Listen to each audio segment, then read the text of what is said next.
성도님들은 오늘 예배를 통해서 예수님을 만나시기를 축원합니다. 신구약 66권의 주제는 예수 그리스도입니다. 구약 성경은 오실 예수, 신약 성경은 오신 예수, 다시 오실 예수. 그래서 신구약 66권이 어떤 장을 펴서 읽어도 그 안에서 예수님을 만나야 되는 것입니다. 우리 예수님께서도 친히 이렇게 말씀하셨어요. 요한복음 5장 39절 보면 너희가 성경에서 영생을 얻는 줄 생각하고 성경을 상고하거니와 이 성경이 곧 내게 대하여 증거하는 것이다. 성경은 바로 예수님에 대해서 증거하고 있다. 믿습니까? 사도 요한도 요한복음 20장 31절에 이렇게 말씀하고 있어요. 오직 이것을 기록함은 너희로 예수께서 하나님의 아들 그리스도이심을 믿게 하려 하며 또 너희로 믿고 그 이름을 힘입어 생명을 얻게 하려 함이니라. 그러니까 성경을 통해서 예수님을 만나야 되는 거예요. 그래서 골로새서 2장 3절에는 그 안에는 지혜와 지식의 모든 보화가 감춰 있느니라. 누구 안에? 예수 안에. 그러니까 성경 읽으면서 예수님 만나지 못하면 생명을 얻을 수가 없어요. 은혜를 받을 수가 없어요. 하나님의 말씀을 듣는 가운데 예수님을 만나셔야 돼요. 그 예수님을 만나야 생명을 얻을 수 있습니다. 디모데후서 3장 16절로 17절 보면 모든 성경은 하나님의 감동으로 된 것으로 교훈과 책망과 바르게 함과 의로 교육하기에 유익하니 이는 하나님의 사람으로 온전케 하며 모든 선한 일을 행하기에 온전케 하려 함이니라. 온전한 하나님의 사람으로 온전한 선한 주의 사역을 감당하려면 이 성경을 알아야 돼요. 성경에서 예수님을 만나야 되는 것입니다. 그래서 기독교의 모든 역사, 기독교 역사에서 위대하게 쓰임받은 사람들 보십시오. 다 말씀을 듣다가 예수님을 만난 거예요. 그 예수님을 만나니까 삶의 변화가 일어난 거죠. 여러분, 성경만이 유일한 우리 삶의 기준이 되어야 할 줄로 믿습니다. 그러니까 신앙의 본질은 바로 성경이에요. 그러니까 성경에서 벗어나면 변질되는 겁니다. 이단이 되고 결국 신앙이 변질될 때 열매를 맺을 수가 없어요. 건강한 신앙생활이 될 수 없습니다. 오늘날 이 미국이 이렇게 청교도들에 의해서 성경 중심으로 나라가 세워져서 정말 하나님을 잘 섬기던 이 나라가 점차적으로 성경에서 벗어나니까 변질되기 시작하는 것입니다. 동성애가 판을 치고 악법들이 만들어지고 하나님의 말씀에서 벗어난 것이 너무 많은 거예요. 지금이야말로 성경으로 돌아가야 될 때인 것입니다. 그래야 바로 하나님이 기뻐하시는 생명으로 충만한 그런 삶이 될 수 있는 것입니다. 대한민국도 마찬가지입니다. 전 세계가 마찬가지예요. 성경만이 유일한 우리 삶의 기준이 돼야 되고 이 삶의 기준을 모르면 내가 너무 많이 벗어났는데도 벗어난 줄도 모르는 거예요. 그냥 그렇게 사는 거죠. 그러니까 결국은 잘못된 인생이 되고 마는 것입니다. 어떤 경우도 하나님의 말씀에서 벗어났으면 그것은 잘못된 것입니다. 말씀으로 돌아와야 승리할 수 있는 줄로 믿습니다. 그래서 저는 말씀이신 예수님, 그 예수님은 누구신가? 그 예수님을 만나야, 말씀 속에서 그 예수님을 만나야 우리 삶에는 영원한 생명으로 풍성하고 하나님의 은혜가 생수의 강이 흘러넘치는 그런 삶이 되는 줄로 믿습니다. 첫째는 예수님은 하나님이신 말씀이다 하는 것입니다. 하나님이신 말씀. 예수님은 피조물이 아니에요. 영원전부터 계신 성자 하나님, 삼위일체 하나님이신 줄로 믿습니다. 예수님은 창조주 되신 말씀이시다. 바로 만물이 다 예수님으로 말미암아 창조되었어요. 왜? 예수님은 창조주이시기 때문에 그분 안에 모든 것이 존재하고 유지되고 있는 줄로 믿습니다. 예수님은 생명 되신 말씀입니다. 죄와 사망 가운데 있던 우리를 살리시기 위해서 십자가에서 죽으심으로 영원한 생명을 주시고 풍성한 생명으로 살게 하시는 분이 예수님이시다. 생명 되신 말씀. 네 번째는 육신은 있고 사람이 되신 말씀입니다. 자, 14절 말씀 한번 같이 읽어보겠습니다. 시작. 말씀이 육신이 되어 우리 가운데 거하심에 우리가 그 영광을 보니 아버지의 독생자의 영광이요 은혜와 진리가 충만하더라. 여러분, 이 육신, 사르크스라고 하는 이 단어는 인간의 몸, 연약한 인성을 가리키는 것입니다. 바로 이 영원하신 하나님이신 말씀이 사람의 몸을 입으시고 이 땅에 오셨어요. 이것을 인카네이션, 성육신 하셨다, 이렇게 말씀합니다. 그러니까 하나님의 자기 비하, 주님은 하늘의 영광을 버리시고 낮고 천한 이 땅 가장 낮아지셔서 이 땅까지 오신 거예요. 그래서 빌립보서 2장 6절로 8절에 이렇게 말씀하십니다. 그는 근본 하나님의 본체시나 하나님과 동등됨을 취할 것을 여기지 아니하시고 오히려 자기를 비워 종의 형체를 가져 사람들과 같이 되었고 사람의 모양으로 나타나셨음에 자기를 낮추시고 죽기까지 복종하셨으니 곧 십자가에 죽으심이라. 여러분, 하나님이 인간으로 이 땅에 오셔서 이렇게 십자가에서 죽으셨다? 인간의 이성으로서는 도무지 이해할 수 없는, 해석할 수 없는 참 신비한 일입니다. 그래서 당시에 이 영지주의자들은 아니, 하나님이 어떻게 이 죄 많은 육신을 입으시고 인간으로 태어나실 수 있느냐? 이 성육신을 부인했단 말이에요. 여러분, 성육신을 부인하면 구원받을 수 없는 거예요. 그러나 분명히 성경은 예수님은 실제로 동정녀 마리아에게서 탄생하셨음을 말씀하고 있습니다. 우리와 같이 똑같이 피곤하셨고 목마르셨고 그리고 눈물도 흘리셨고 분노까지 경험하신 참 인간이셨습니다. 엘리 엘리 라마 사박다니.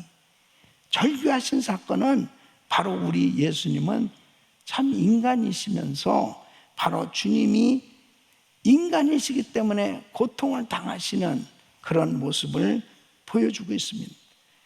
그래서 우리 주님은 히브리서 4장 15절에 이렇게 예수님에 대해서 말씀하시죠. 우리에게 있는 대제사는 우리 연약함을 채우려 하지 아니하는 자가 아니요 모든 일에 우리와 한결같이 시험을 받은 자로 돼 죄는 없으시니라. 바로 우리 예수님은 모든 인간의 연약한 것들을 다 경험하셨어요. 그러니까 그 육체로 십자가에서 죽으실 때 얼마나 고통스러우셨겠습니까? 그러나 우리 주님은 죄와 사망의 권세를 깨뜨리시고 확실하게 우리의 모든 죄를 해결해 주셨고 구원해 주신 줄로 믿습니다. 여러분, 예수님께서 우리와 같은 똑같이 인성을 가지시고 우리가 경험하고 있는 이 육체적으로 당하고 있는 이 모든 것들을 다 경험하셨다, 체험하셨다는 것은 참 큰 은혜예요. 저도 제가 사역을 하면서 가장 힘들 때가 어느 때는 새벽부터 밤까지 육신적으로 사역하는 것 이런 것은 괜찮아요. 가장 어려울 때가 오해를 받을 때. 예? 정말 이 순수함과 진정으로 참 섬겼음에도 불구하고 이해하지 못했을 때, 막 쓸데없는 루머를 만들어서 막 시험을 주는 그런 일들을 경험할 때도 있었습니다. 그럴 때 정말 이렇게 자꾸라도 이 몸에 딱 있으면은 딱 속을 보여주고 싶을 만큼 그렇게 속상하고 괴롭고 힘들 때도 있었습니다. 예. 아주 내 보신탕 사건은 두고두고 내가 잊을 수가 없는 이 성전 건축할 때 별의별 악소문을 내고 참 힘든 그 위에 별의별 쓸데없는 그런 것들을 당할 때 어떡하겠습니까? 하나님 앞에 엎드릴 때 사랑하는 아들아, 내가 너를 안다. 그냥 주님의 음성을 듣는 그 순간에 다 회복되는 거예요. 내가 너를 안다. 그러니까 주님이 그 말씀하시는 그 한마디에 다 회복되는 그 이유가 뭐예요? 우리 주님이 나의 사정을 가장 잘 알아주신다면 문제가 없는 것입니다. 우리 주님이 해결해 주시는 줄 믿습니다. 여러분 가운데서도 그런 일들이 있을 수 있어요. 너무 힘들고 어려운. 그러니까 사실은 예수 믿지 않는 사람들은 어디서 그런 자기의 어려운 그 억울한 문제나 그런 걸 해결할 수 있겠어요? 그죠? 해결할 수 없는 거예요. 그러니까 술이나 그 밖에 쓸데없는 세상 것을 의지하고 그것도 해결하지 못하면 자살해버리고 그런 일들이 생겨지는 거예요. 그러나 우리 예수 그리스도를 믿는 하나님의 자녀들에게는 나를 가장 잘 아시는 그 주님, 그 주님이 계시기 때문에 그 주님이 알아주시면 되는 거란 말이에요. 믿습니까? 알아주시면 돼요. 그래서 독생자 예수님께서 인간의 육신을 입고 그 오신 이유가 뭐냐? 첫째는 보이지 않는 하나님을 나타내기 위함이다. 보이지 않는 하나님. 요한복음 1장 18절 보면 본래 하나님을 본 사람이 없을 때 아버지 품속에 있는 독생하신 하나님이 나타내셨느니라. 하나님은 영이심으로 인간은 그 하나님을 볼 수가 없어요. 그래서 출애굽기 33장 20절에 이렇게 말씀해요. 또 가르치되 내가 내 얼굴을 보지 못하리니 나를 보고 살 자가 없으면. 그러니까 육을 가진 인간은 영이신 하나님을 볼 수 없는데 성자 예수님께서 육신을 입고 오심으로 보이지 않는 하나님을 볼 수 있게 됐다는 거예요. 이것이 큰 은혜입니다. 그러니까 여러분 보세요.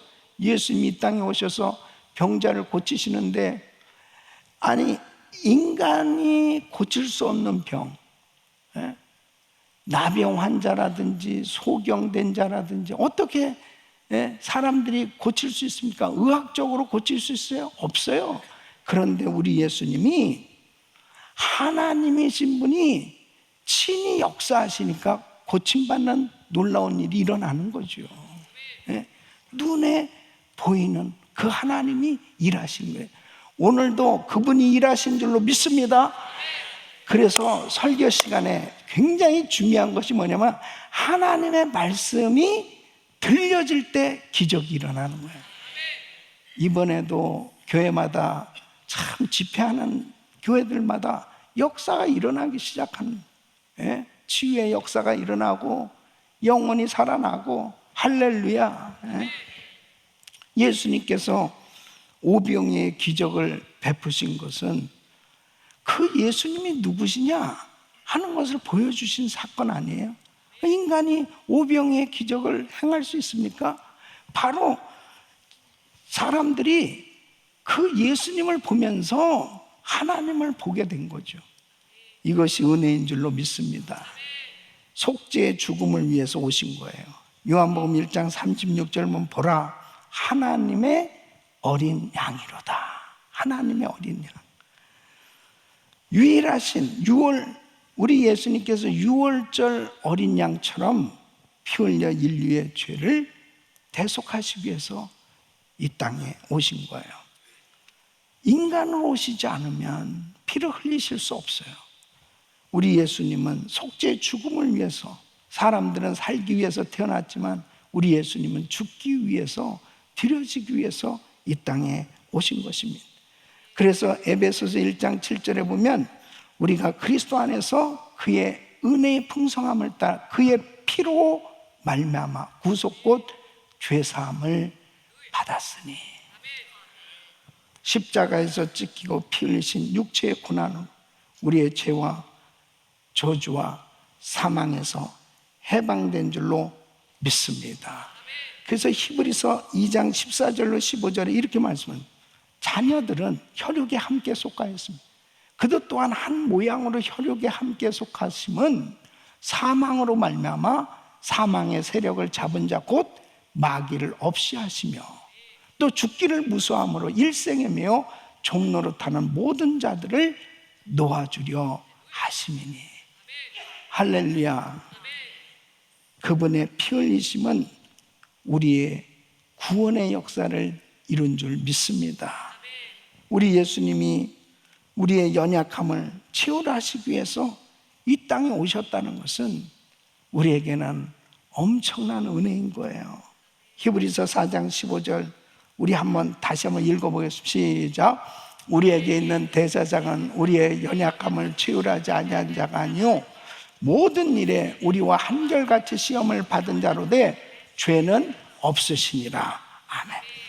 죄 없으신 주님께서 이 땅에 오셔서 죄인들이 겪는 모든 어려움을 다 채우려 하셨어요. 그러니까 예수님께서 그들의 그 아픔을 아시는 거예요. 그러니까 우리 주님이 함께한 사람들 보세요. 창기, 세리 다 이렇게 사람들에게 멸시당하고 천대당하고, 그리고 정말 죄짓고 넘어져 있는 그런 사람들과 함께 하셨습니다. 그들은 예수님이 필요한 겁니다. 예수님이 아니면 일어날 수가 없어요. 예수님이 아니면 회복될 수가 없어요. 예수님이 아니면 절망입니다. 여러분, 지금도 오늘도 이 자리에 계신 우리 성도님들 가운데 여러분 자신이 정말 시험을 받고 있다면 그 시험을 여러분이 해결할 수 있습니까? 해결할 수 없어요. 내 자신의 가장 고통스러운 것을 그냥 주님 앞에 아뢰기만 하면 그 크신 하나님의 사랑으로 우리를 감싸주시고 일으켜주시는 줄로 믿습니다. 그래서 우리 예수님이 육신을 입으시고 사람이 되신 말씀으로 이 땅에 오셔서 우리를 회복시켜 주신 줄로 믿습니다. 너무 감사해요. 저는 이번에 이 뜻하지 않게 오른쪽 눈이 이게 충혈되더니 실핏줄이 터지고 그런 가운데서 뭐 스케줄은 계속돼 있으니까 사역을 계속 해야 되잖아요. 이게 설교를 할 때 이게 상당히 불편한 거죠. 예. 그래도 가운데서도 하여튼 하나님의 은혜는 넘치고, 예. 연약한 가운데 은혜 주시는 거 하나님. 또 사역을 또 다 마쳤는데 또 갑자기 눈이 부풀어 오르고 이렇게 혈망염이 생기고 막 그래가지고 너무 이렇게 불편한 거예요. 그래서 기도하는데 이런 생각이 들더라고요. 사도 바울도 안질로 그렇게 고통 가운데서 막 사역을 했는데 조금이라도 그런 그 고난 가운데서 참 하나님의 일을 하셨던 그런 바울의 심정을 참 이렇게 느낄 수 있게 해주신 것도 참 감사하다, 그런 생각을 하면서 무엇보다도 우리 주님이 그 크신 하나님의 사랑으로 다 어느 때든지 붙들어 주시고 은혜 주시고 그리고 나를 이해해 주시는 모든 것을 채울하신 인간이 되셔서 말씀으로 늘 격려해 주는 그 사랑에 붙들리게 될 때 모든 것이 회복되더라고요. 예. 사랑하는 성도 여러분, 우리는 주님이 우리를 알아주시는 것이 가장 큰 은혜인 줄로 믿습니다. 우리 예수님은 우리의 모든 걸 다 채울하신 하나님이세요. 그분이 말씀으로 이 자리에 임재하신 줄로 믿습니다. 다섯 번째는 은혜와 진리가 충만하신 말씀입니다. 14절 오늘 이 본문 한번 같이 읽어보겠습니다. 시작. 말씀이 육신이 되어 우리 가운데 거하심에 우리가 그 영광을 보니 아버지의 독생자의 영광이 은혜와 진리가 충만하더라. 아멘. 아멘. 이 은혜는 받을 자격 없는 자에게 베푸시는 이 하나님의 선물이잖아요. 이 진리는 거짓이 없는 참입니다. 인간이 살아가야 할 바른 기준은 이 진리죠. 진리를 붙들어야 되고 진리를 쫓아가야 되는데 바로 이 율법은 죄를 드러내게 하는 역할을 한다면 바로 은혜와 진리는 죄를 해결하는 줄로 믿습니다. 그래서 은혜와 진리가 예수 그리스도 안에서 충만하다는 이 말씀은 은혜와 진리가 차고 넘쳐 믿는 자들에게 흘러간다는 뜻입니다.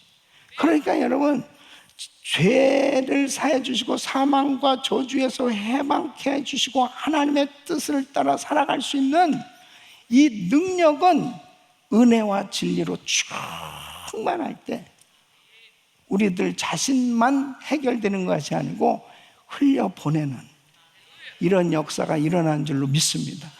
그 은혜와 진리가 막 충만한 거예요.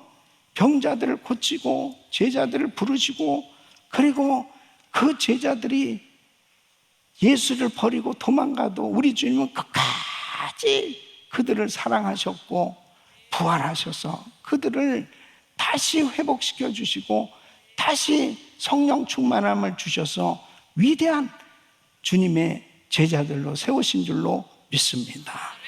사랑하는 성도 여러분, 오늘도 말씀을 통해서 기적을 경험하시기를 축원합니다. 육체의 질병뿐 아니라 내 마음의 병이 고침받아야 돼요. 내 마음의 병이. 이 마음이 눌려 있으면 안 돼. 이 심령 가운데 모든 눌려있던 것들이 다 떠나가고 풀려지고 하나님께서 부으신 은혜로 하나님의 사랑과 영광을 체험하시기를 예수 이름으로 축원합니다. 링컨 대통령이 읽던 성경책에 그분이 늘 손가락으로 이렇게 계속 그렇게 포인트 해가지고 눌려진 자국이 가장 선명한 성경 구절, 가장 많이 눌린 곳은 이 시편 34편 4절이라는 거예요.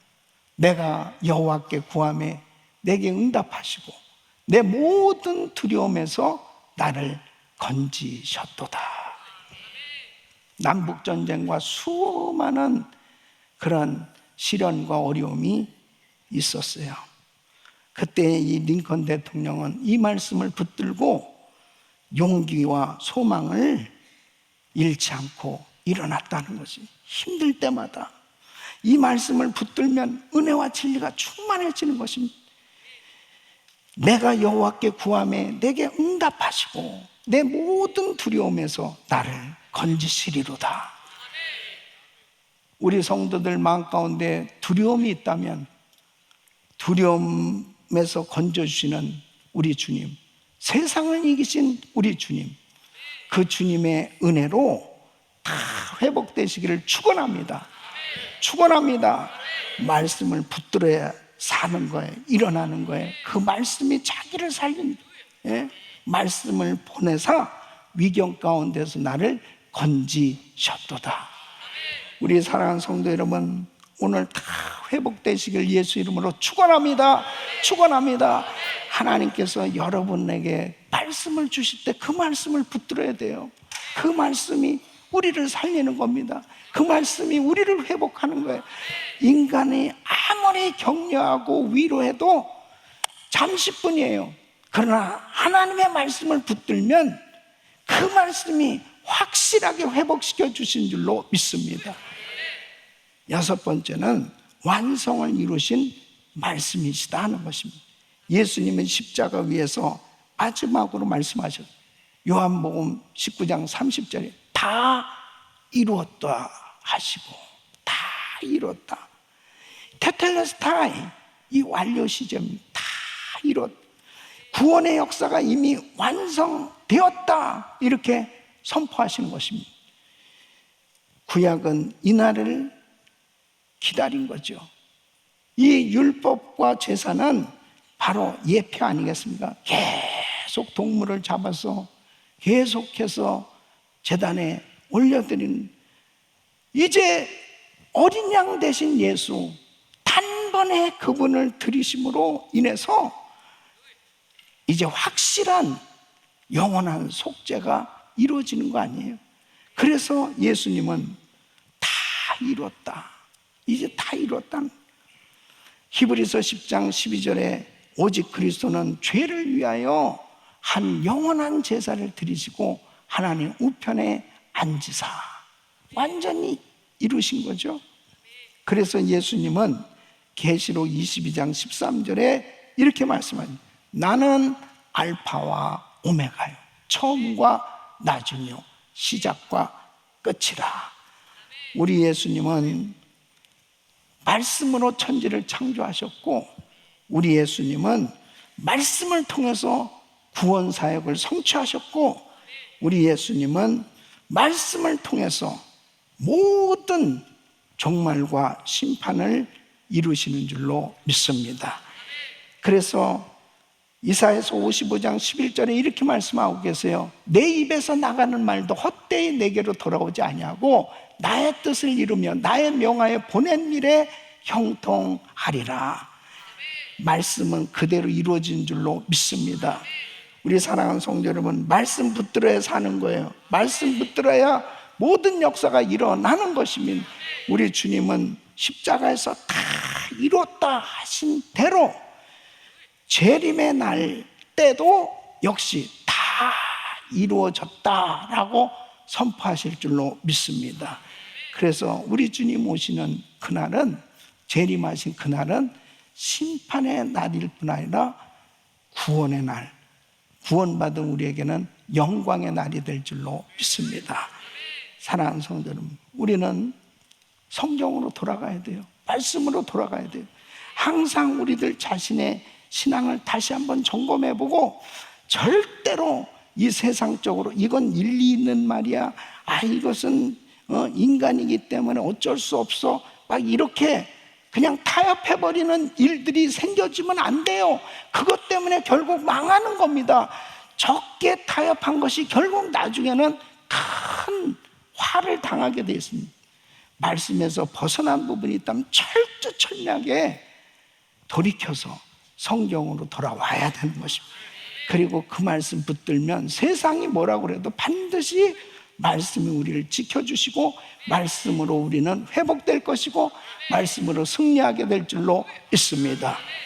사랑하는 성도 여러분, 이제 우리 교회는 이제 이 하반기 수요일부터 양육과정이 시작됩니다.